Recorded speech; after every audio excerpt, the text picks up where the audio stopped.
Hi all, I'm Nayana. On behalf of Exam Edge, we are starting a new series today, Evolution of Criminal Laws in India. So we all know for more than a century, we have followed IPC, Code of Civil Procedure and Indian Evidence Act. But recently, in 2023, നമ്മുടെ legislative assembly പുതിയ codes introduce ചെയ്യുകയാണ് ചെയ്തത് BNSS and BSA. So we are going to discuss Lord Macaulay introduce ചെയ്ത IPCക്ക് മുന്നേ എന്തായിരുന്നു, Lord Macaulay introduce ചെയ്ത IPCക്ക് ശേഷം എന്തായിരുന്നു എന്നുള്ളതെല്ലാം നമുക്ക് ഇന്ന് ചെറുതായി ഡിസ്കസ് ചെയ്തും പോവാം.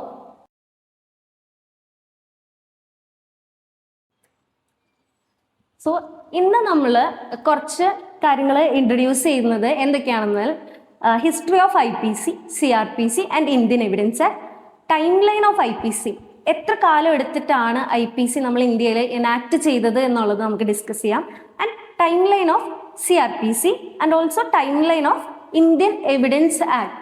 പിന്നെ എന്തുകൊണ്ട് നമ്മൾ ചേഞ്ചസ് കൊണ്ടുവന്നു ഇതിൽ, വൈ ദിസ് ചേഞ്ചസ്, എന്തൊക്കെ ചേഞ്ചസ് ആണ് നമ്മൾ കൊണ്ടുവന്നത് എന്നും കൂടെ നമുക്കൊന്ന് ഈ ഒരു ക്ലാസ്സിൽ നമുക്ക് ഡിസ്കസ് ചെയ്ത് മുന്നോട്ട് പോവാം. അപ്പോൾ ടൈം ലൈൻ ഓഫ് IPC നമ്മൾ പറയുമ്പോൾ നമുക്ക് അറിയാവുന്ന പോലെ തന്നെ ലോർഡ് ബാബിങ്ടൺ മെക്കോളി ആണ് നമ്മളുടെ IPC ഇൻട്രൊഡ്യൂസ് ചെയ്തത്. പക്ഷേ ഈ ലോർഡ് ബാബിങ്ടൺ മെക്കോളിനെ ആരാണ് ഇന്ത്യയിലേക്ക് കൊണ്ടുവന്നത്, and who was Lord Babington Macaulay? Thomas Babington Macaulay എന്ന് പറയുന്ന ഇംഗ്ലീഷ് ഹിസ്റ്റോറിയൻ 1860 IPC ഇൻട്രൊഡ്യൂസ് ചെയ്തിരിക്കുന്നത് ഇന്ത്യയിൽ. പക്ഷെ അതിനു മുന്നൊരു കാലഘട്ടമുണ്ട്. അതിനു മുന്നുള്ള കാലഘട്ടത്തിൽ ബിഫോർ മെക്കോളി എന്തായിരുന്നു നമ്മൾ ഫോളോ ചെയ്തുകൊണ്ടിരുന്നത്? ക്രിമിനൽ ലോസിന് വേണ്ടിയിട്ട് നമുക്കൊരു സ്പെസിഫിക് ആയിട്ടുള്ള ഒരു കോഡോ അങ്ങനെ ഒന്നും തന്നെ ഉണ്ടായിരുന്നില്ല. പക്ഷേ നമ്മൾ ഫോളോ ചെയ്തിരുന്നത് പേഴ്സണൽ ലോസ് ആണ്. പേഴ്സണൽ ലോസ് ഫോളോ ചെയ്തുകൊണ്ട് നമ്മൾ ഫോളോ ചെയ്തുകൊണ്ടിരുന്നത് Hindu personal laws, Muslim personal laws, അതുപോലെ Christian personal laws and also customs and traditions, ഇതെല്ലാമായിരുന്നു നമ്മൾ ഫോളോ ചെയ്ത് വന്നുകൊണ്ടിരുന്നത്. പക്ഷെ പിന്നീട് ഈസ്റ്റ് ഇന്ത്യ കമ്പനിക്ക് നമ്മളുടെ മേലെ ഒരു ഹോൾഡ് വേണമെന്ന് തോന്നുകയും നമ്മളുടെ ഇന്ത്യയിൽ പ്രോപ്പറായിട്ട് ഒരു ക്രിമിനൽ ലോ ഇല്ല എന്നവർക്ക് ഫീൽ ചെയ്തതിൻ്റെ ഭാഗമായിട്ടാണ് British politician and British historian ആയിട്ടുള്ള ലോർഡ് മെക്കോളിനെ ഇന്ത്യയിലേക്ക് ഇൻവൈറ്റ് ചെയ്യുന്നത്. സോ ഈ ലോർഡ് മെക്കോളി എന്ന് പറയുന്ന വ്യക്തി, അദ്ദേഹം ഞാൻ പറഞ്ഞ പോലെ തന്നെ ഒരു ബ്രിട്ടീഷ് ഹിസ്റ്റോറിയൻ ആയിരുന്നു, ഒരു പൊളിറ്റീഷ്യൻ ആയിരുന്നു. അത് മാത്രമല്ല, അദ്ദേഹം ഫസ്റ്റ് ലോ കമ്മീഷന്റെ പ്രസിഡന്റ് കൂടെയായിരുന്നു. ഈ ഫസ്റ്റ് ലോ കമ്മീഷൻ 1834 വന്നിട്ടുള്ളത്. So he was the president of first law commission in India. So this was Lord Macaulay. പിന്നെ ടൈം ലൈൻ നമുക്കൊന്ന് കുറച്ച് നോക്കാം. എന്താണ് ടൈം ലൈൻ? അപ്പോൾ ഞാൻ പറഞ്ഞ പോലെ തന്നെ before IPC, CRPC and Indian evidence act നമ്മൾ ഫോളോ ചെയ്തുകൊണ്ടിരുന്നത് പേഴ്സണൽ ലോസും കസ്റ്റംസും ട്രഡീഷൻസും ഒക്കെ ആയിരുന്നു. പക്ഷെ ആഫ്റ്റർ IPC എന്ത് സംഭവിച്ചു? ഈസ്റ്റ് ഇന്ത്യ കമ്പനിക്ക് നമ്മുടെ മേലെ ഒരു ഹോൾഡ് വരികയും നമ്മൾ ഇത് കൊളോണിയൽ ആയിട്ടുള്ള ഒരു ക്രിമിനൽ ലോ നമ്മൾ ഫോളോ ചെയ്യുകയും ആണ് ഉണ്ടായത്. പക്ഷെ IPC വന്നപ്പോൾ നമ്മളുടെ ലോസ് എല്ലാം കോഡിഫൈഡ് ആയിട്ടുണ്ട്. ഇതിന് ശേഷം 2023 BNSS ആൻഡ് BSA നമ്മൾ ഇൻട്രൊഡ്യൂസ് ചെയ്തിരിക്കുന്നത് ഇന്ത്യയിൽ. ആൻഡ് IPCയുടെ ടൈം ലൈൻ നമുക്കൊന്ന് നോക്കാം. 1834 മുതൽ നമ്മൾ IPC ഡ്രാഫ്റ്റ് ചെയ്യാൻ സ്റ്റാർട്ട് ചെയ്തിട്ടുണ്ട്. 1834 ലോർഡ് മെക്കോളി ഈ IPCയുടെ ഫസ്റ്റ് ഡ്രാഫ്റ്റ് ഇൻട്രൊഡ്യൂസ് ചെയ്യുന്നത്.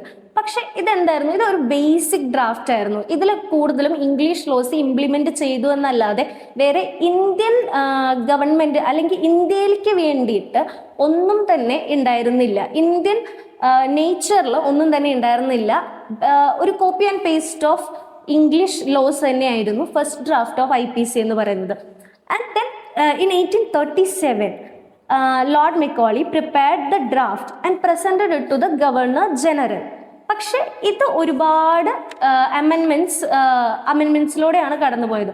ഓൾമോസ്റ്റ് ഒരു 20 years ഒരുപാട് അമെൻമെന്റ്സിലൂടെ ഇത് കടന്നുപോയി.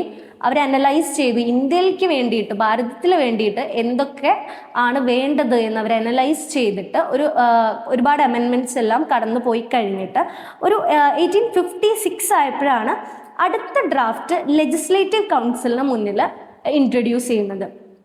പക്ഷേ ഈ 1856 നമുക്ക് എന്ത് വന്നില്ല, IPC എനാക്ട് ചെയ്യാനായിട്ട് സാധിച്ചില്ല. കാരണം 1857 റിവോൾട്ട്, ശിപ്പായി ലഹള നടന്നതുകൊണ്ട് തന്നെ ഈ സമയത്തും നമുക്ക് IPC ഇന്ത്യയിൽ ഇൻട്രൊഡ്യൂസ് ചെയ്യാനോ ഇനാക്ട് ചെയ്യാനോ സാധിച്ചിട്ടില്ല. ഈ സമയത്ത് ഈ റിവോൾട്ട് ഓഫ് 1857 ശേഷമാണ് നമ്മളുടെ ഈസ്റ്റ് ഇന്ത്യ കമ്പനിക്ക് ഇന്ത്യയുടെ മേലെയുള്ള ഹോൾഡ് മാറിയിട്ട് ബ്രിട്ടീഷ് ക്രൗൺ ആണ് സ്ട്രേറ്റ് ഇന്ത്യയിൽ ഒരു ഹോൾഡ് കൊണ്ടുവന്നത്. അവരാണ് സ്ട്രേറ്റ് ആയിട്ട് നമ്മൾ ഭരിക്കാൻ സ്റ്റാർട്ട് ചെയ്തു 1857 റിവോൾട്ടിന് ശേഷം. അതിനുശേഷമാണ് 1860 ഇനാക്ട്മെന്റ് ഓഫ് IPC വന്നത്. ഇനാക്ട് ചെയ്തത്, IPC was enacted on 6th of October 1860. The date is very important, 6th of October 1860. And in 1862 IPC enforce ചെയ്തിരിക്കുന്നത്. ശ്രദ്ധിക്കുക, enforcement and enactment is different. So enforce ചെയ്തിരിക്കുന്നത് 1st of January 1862. ഇതിനുശേഷം IPC ഇന്ത്യയിലെ ഒരു major substantive law ആയി follow ചെയ്തു വരികയാണ്. So there is a difference. What is substantive law? Substantive law എന്ന് പറയുന്നത് എന്താണ്? ഈ സബ്സ്റ്റാൻറ്റീവ് ലോ എന്ന് പറയുന്നത് it only defines the legal right and duties and liabilities of the citizen or any person living in India. ഇത് മാത്രമാണ് substantive ലോയിൽ പറയുന്നത്.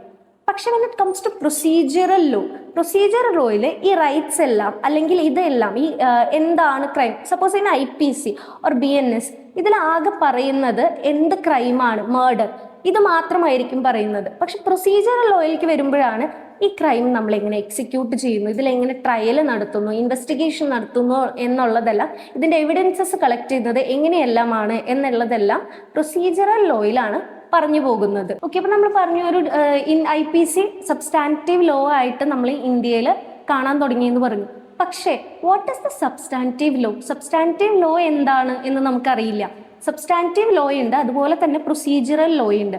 അപ്പോൾ സബ്സ്റ്റാൻറ്റീവ് ലോ ഒരു പേഴ്സന്റെ റൈറ്റ്സ്, ലയബിലിറ്റീസ് ആൻഡ് ഡ്യൂട്ടീസ് മാത്രമാണ് സംസാരിച്ചു പോകുന്നത്. It only speaks about the rights, liabilities and duties of A person. But in procedural law, it defines or it mentions how this to be executed. For example, നമ്മൾ IPCയിൽ ഒരു section പറയുന്നു, ഒരു offence പറയുന്നു. ഈ offence മാത്രമാണ് describe ചെയ്തിരിക്കുന്നത് and the punishment for the offence, അത് മാത്രമാണ് IPCയിൽ ഡിഫൈൻ ചെയ്തു പോകുന്നത്. പക്ഷേ സബ്സ്റ്റാൻറ്റീവ് ലോ ഇത് സംസാരിച്ചു പോകുമ്പോൾ അത് എങ്ങനെ എക്സിക്യൂട്ട് ചെയ്യണം, അല്ലെങ്കിൽ എങ്ങനെയാണ് ഇതിൻ്റെ ട്രയൽ നടത്തേണ്ടത്, എങ്ങനെയാണ് ഇതിൻ്റെ ഇൻവെസ്റ്റിഗേഷൻസ് നടന്നുകൊണ്ട് പോകേണ്ടത്, കോർട്ട് എങ്ങനെയാണ് ഇതെല്ലാം നടത്തിയെടുക്കേണ്ടത് എന്നെല്ലാം ഉള്ള കാര്യങ്ങളെല്ലാം ഡിസ്കസ് ചെയ്യുന്നത് പ്രൊസീജിയറൽ ലോയിലാണ്. അതുകൊണ്ട് തന്നെ ഈ പ്രൊസീജിയറൽ ലോയിൽ നമ്മൾ സംസാരിക്കുക investigation, trial and how the punishment is executed എന്നാണ്. അപ്പം നമ്മളുടെ കയ്യിൽ ഇപ്പോൾ 1862 എൻഫോഴ്സ് ചെയ്ത IPC മാത്രമാണുള്ളത്. That's when the east India company or the Britishers understood we need a procedural law also, how to execute this, because India is a vast country അല്ലേ, വലിയൊരു കൺട്രിയാണ്. ഈ കൺട്രിയിൽ എങ്ങനെയാണ് ഇത് എക്സിക്യൂട്ട് ചെയ്യാൻ പോകുന്നത് എന്നൊരു കൺഫ്യൂഷൻ വന്നു. അപ്പോഴാണ് ഒരു നീഡ് ഓഫ് പ്രൊസീജിയറൽ ലോ വേണം എന്ന് ബ്രിട്ടീഷേഴ്സിന് മനസ്സിലായിട്ടുള്ളത്. So they decided to bring a procedural law in India. ഈ പ്രൊസീജിയറൽ ലോ കൊണ്ടുവന്നത് 1861 അപ്പം നമ്മൾ ടൈം ലൈൻ നോട്ട് ചെയ്യണം. നമ്മൾ ഫസ്റ്റ് 1860 ഇനാക്ട് ചെയ്തതെന്ന് പഠിച്ചു, 1862 എൻഫോഴ്സ് ചെയ്തതെന്ന് പഠിച്ചു. അപ്പം ഇൻ ബിറ്റ്വീൻ ദിസ് ആണ്, ഇനാക്ട് ചെയ്തതിന് ശേഷമാണ് they understood we need a procedural law. So in 1861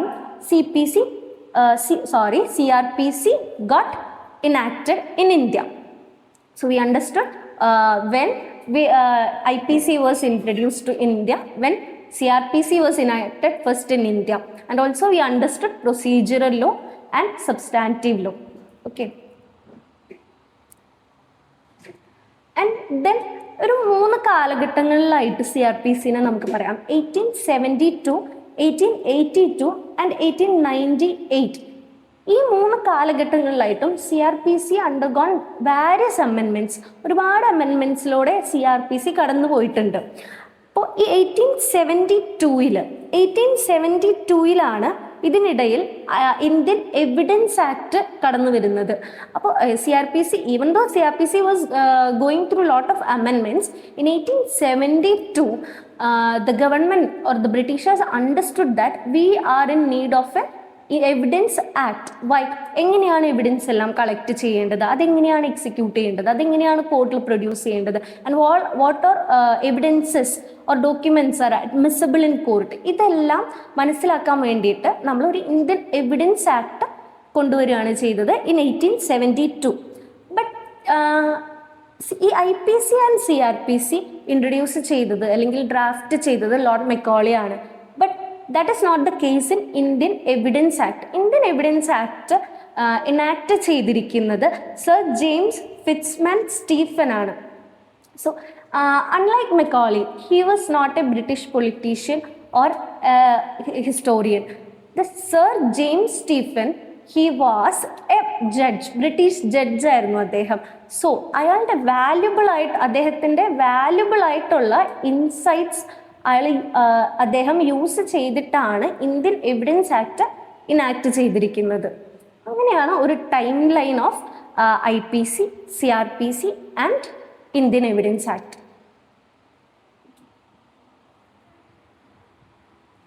and also post our independence in 1917, Parliament replaced CRPC enacted by the Britishers.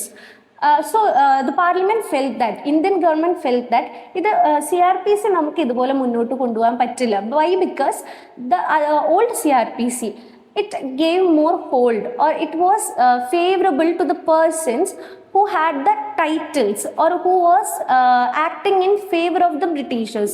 So Indian Parliament, post-independence, Indian Parliament felt that we should enact a new CRPC. So in 1970, Indian government enacted a new CRPC for India. But അതപ്പോഴും എൻഫോഴ്സ്മെന്റിൽ വന്നില്ല. അതിനുശേഷം 1973-ലാണ് CRPC, the CRPC we are following now was enacted in 1973. We were following now enacted in 1973.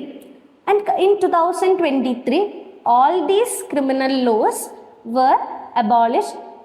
അതൊന്ന് പറയണ, abolished അല്ല, replaced ആണ്. And in 2023, all these criminal laws were replaced with BNS, BNSS and BSA. So this is the timeline of criminal laws in India. ഇതാണ് evolution. എങ്ങനെയാണ് criminal law, നമ്മുടെ personal laws and customs and traditions follow ചെയ്ത് വന്നിരുന്ന how we went to BNS, BNSS and BSA. ഇതാണ് ഒരു short time line of the criminal laws in India.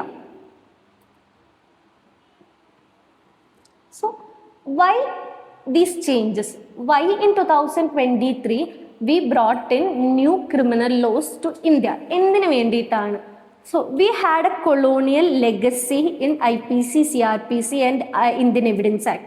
So ഈ colonial ലെഗസീനെ abolish ചെയ്യാൻ വേണ്ടിയിട്ട്, അതുപോലെ തന്നെ പുതിയൊരു വിക്ടിം സെൻട്രിക് ആയിട്ടുള്ള ഒരു അപ്രോച്ച് കൊണ്ടുവരാൻ വേണ്ടിയിട്ട്, and these were outdated provisions. The old criminal laws were outdated provisions. Why? So this was not coming up to the technological advancement. ഇതൊന്നും ഉണ്ടായിരുന്നില്ല. So the technology is advancing, but we were still back in 1860s and 1970s. അത് മാറ്റാൻ വേണ്ടിയിട്ട്, പുതിയ technological investments കൊണ്ടുവരാൻ വേണ്ടിയിട്ടാണ് നമ്മൾ ഇങ്ങനെ. അതുപോലെ തന്നെ justice, delayed justice is denied justice എന്ന് പറയും. Delayed justice, we didn't had a strict timeline in what time the judge should pronounce a judgment, or in what time the police should give investigation report. ഇതിനൊന്നും ഒരു proper time line ഉണ്ടായിരുന്നില്ല. അപ്പം നമുക്കിപ്പോൾ ഒരു proper time line കൊണ്ടുവരാൻ സാധിച്ചു ഈ BNSS through.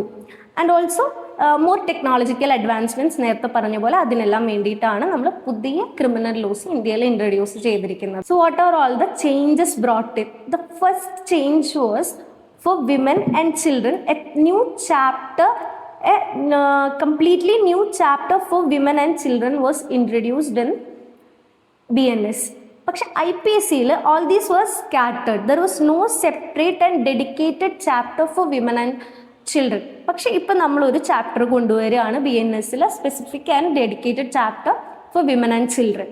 And also നേരത്തെ പറഞ്ഞ പോലെ തന്നെ ഒരു സ്ട്രിക്റ്റ് ടൈം ലൈൻ കൊണ്ടുവന്നു in BNSS. The delay in justice since the CRPC didn't had any timelines. BNSS പുതിയ ടൈം ലൈൻസ് നമ്മൾ കൊണ്ടുവന്നിട്ടുണ്ട്. And the third change would be community service. അതൊരു മേജർ ചേഞ്ച് ആണ്. Community service as punishment. ഒരു unpaid social വർക്കാണ് community service എന്ന് പറയുന്നത്. ഈ അൺപെയ്ഡ് സോഷ്യൽ വർക്കിന് വേണ്ടിയിട്ട് വർക്ക് ചെയ്യിക്കുകയാണ്. ബിക്കോസ് അണ്ടർ ട്രയൽ ആയിട്ടുള്ള ആളുകളെ ജയിലിൽ, കൺവിക്റ്റഡ് അല്ലാത്ത അണ്ടർ ട്രയൽ ആയിട്ടുള്ള ആൾക്കാരെ ജയിലിൽ ഒരുപാടുണ്ട്. നമ്മുടെ ജയിലെല്ലാം ഓവർ ക്രൗഡഡ് ആവുകയാണ്. So we introduced unpaid social work, community service as a punishment. ചെറിയ ചെറിയ ഒഫൻസസിന് അൺപെയ്ഡ് സോഷ്യൽ വർക്ക്സ് കൊടുക്കുന്നത് ഒരു മേജർ ചേഞ്ച് ആയിട്ട് കൊണ്ടുവന്നിരിക്കുകയാണ്. And also infusion of technology, as I told before, video and electronic devices through ഉള്ള evidences നമ്മൾ accept ചെയ്യാൻ തുടങ്ങി. That is a major change also. And also the victim centric approach. There is a victim centric approach introduced in the new criminal laws. So that's all for today. നമുക്ക് ഇനിയും പുതിയ പുതിയ BNSൻ്റെ chapters നമ്മൾ കൊണ്ടുവരുന്നതായിരിക്കും. ഇതിൽ നമ്മളൊരു playlist create ചെയ്തിട്ട് അതിൽ നമ്മൾ ആഡ് ചെയ്യുന്നതായിരിക്കും ക്ലാസ്സസ്. നമുക്കങ്ങനെ BNS കംപ്ലീറ്റ്ലി കവർ ചെയ്ത് പോകാവുന്നതാണ്. Kindly subscribe and share our YouTube channel. Thank U.